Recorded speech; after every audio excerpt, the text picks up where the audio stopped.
And another my favorite dish from my granny. It's a fried potatoes with garlic and coconut cream. And I served it with a little bit of white radish and rocca. Recipe to follow.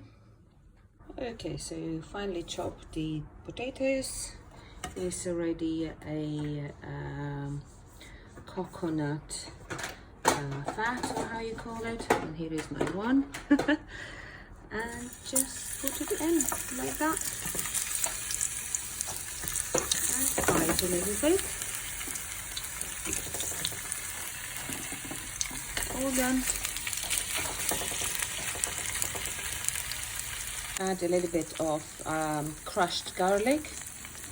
Just mix it well. Please don't burn it.